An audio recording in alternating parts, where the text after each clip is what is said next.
By the time the American Revolution began, the United States, then known as the United Colonies, had been a dependent territory of the English Crown, and later British Crown, for around 3 centuries. Up until the mid-1700s, the American colonies had enjoyed significant freedom and self-governance, much like how nations like Greenland and Scotland operate in the modern day.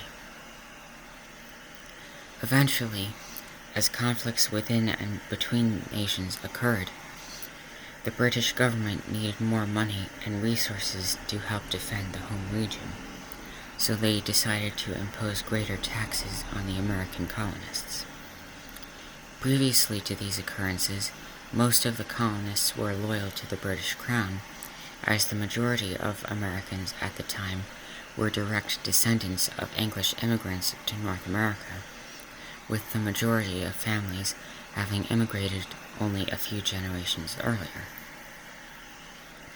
Anyway, as resentment toward the British Crown due to harsher taxation continued, many colonists orchestrated rebellions, the first of which occurred in Boston, Massachusetts, in an event known as the Boston Massacre.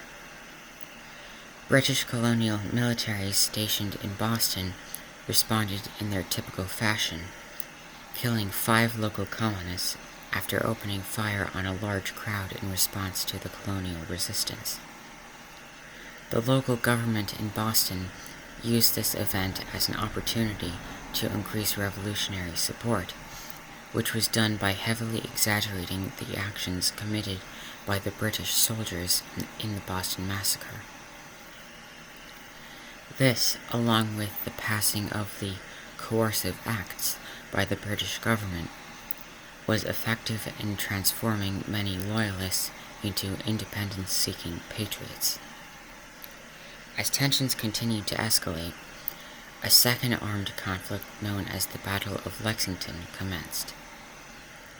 As the day of the battle in Lexington, New Hampshire approached, an unknown American soldier fired his gun, marking the beginning of the American Revolution.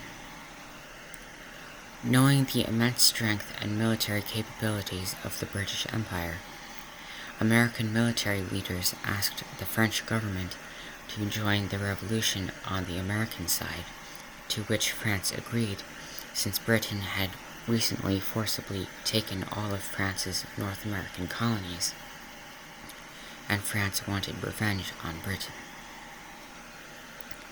In 1781, after being severely worn out by the American rebels and the numerous French troops in America, Britain finally surrendered to the United States, marking the end of the Revolutionary War.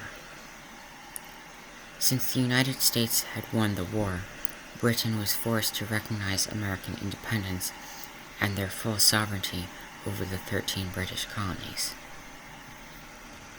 Additionally, many of the British admired the heroic actions of American soldiers who had bravely risked their lives to honor their people and their freedom, so Britain rewarded this by ceding all of the territory east of the Mississippi River to the United States, meaning that Britain would no longer have significant valuable areas of land in the Americas.